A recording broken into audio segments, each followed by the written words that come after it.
कृष्णा। जैसे कि मैंने कल आप लोगों से कहा था कि मैं आप लोगों के लिए एलिफेंट एंड क्रोकोडाइल की स्टोरी लेकर आऊंगी, तो आज मैं यहाँ पर आई हूँ आपके लिए एलिफेंट और क्रोकोडाइल की स्टोरी लेके। तो जो एक बार क्या होता है ना, जो एलिफेंट होता है वो पानी पीने के लिए एक रिवर के पास ही जाता है, पानी पी रहा होता है। इतने में वो पानी पीते पीते काफी गहरे पानी में चला जाता है और फिर क्या होता है ना, उसका जो पाँव होता है वो एक ग्रास यानी जो एक एलिगेटर होता है, क्रोकोडाइल का एक आप लगा लीजिए क्रोकोडाइल की एक प्रजाति होती है। तो वो जो एलिगेटर होता है वो उसका पाँव पकड़ लेता है, मतलब मुंह में डाल लेता है और उसको खींचता हुआ पानी के और गहरे में चला जाता है। तो आप देखिए कि पानी में जो एलिफेंट है वो तो नहीं ज्यादा लड़ पाएगा, बट जो एलिगेटर है वो तो स्ट्रांग हो जाएगा पानी में।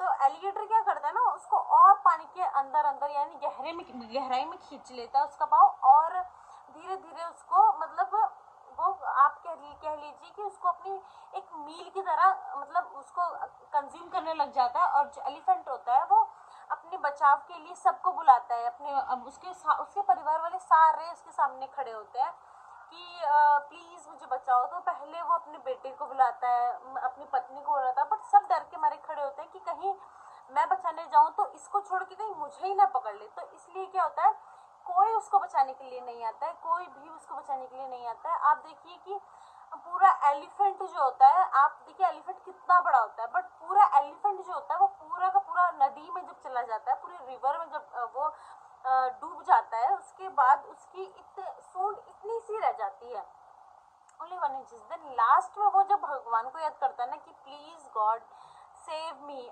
भगवान प्लीज मुझे बचाओ, आप यकीन मानेंगे कि उस टाइम भगवान जो होते हैं वो तुरंत अपने गरुड़ जो उनका वाहन है उसके ऊपर बैठ के आते हैं और सबसे पहले वो अपने सुदर्शन चक्र से उस ग्रास को यानी पहले एलिगेटर को मारते हैं, उसके बाद वो एलिफेंट को बाहर निकालते हैं।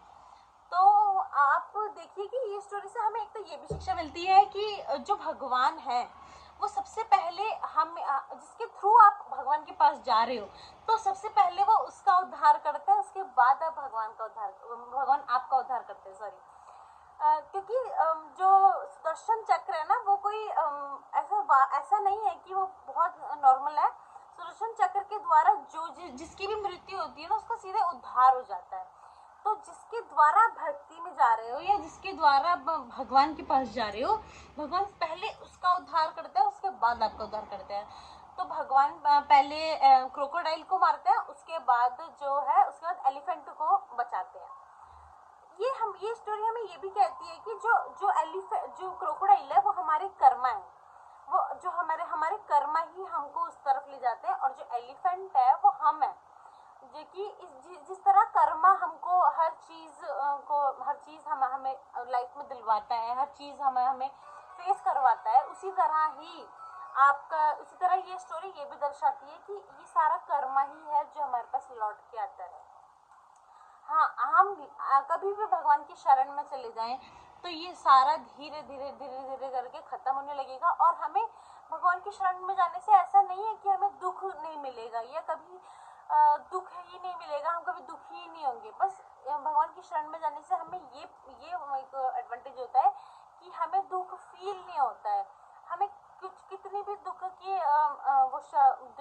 की परिस्थितियां आ जाए, हम अंदर से आनंदमयी रहते हैं, क्योंकि भगवान ही है जो आनंदमयी है, और जो भगवान के पास जो जाता है, भगवान की शरण में जो जाता है वो भी आनंदमयी हो जाता है। तो ये थी आप लोगों की एलिफेंट और एलिगेटर, या आप कह लीजिए क्रोकोडाइल की स्टोरी, जो मैंने कल छोटा सा वो डिस्कस किया था कि इनकी स्टोरी, और आज ये पूरी स्टोरी मैंने सुना दी। हरे कृष्णा, राधे राधे। ये थी। नेक्स्ट स्टोरी में आपके लिए मैं स्क्वारल की स्टोरी लेकर आऊंगी, प्रॉमिस। हरे कृष्णा, बाय बाय।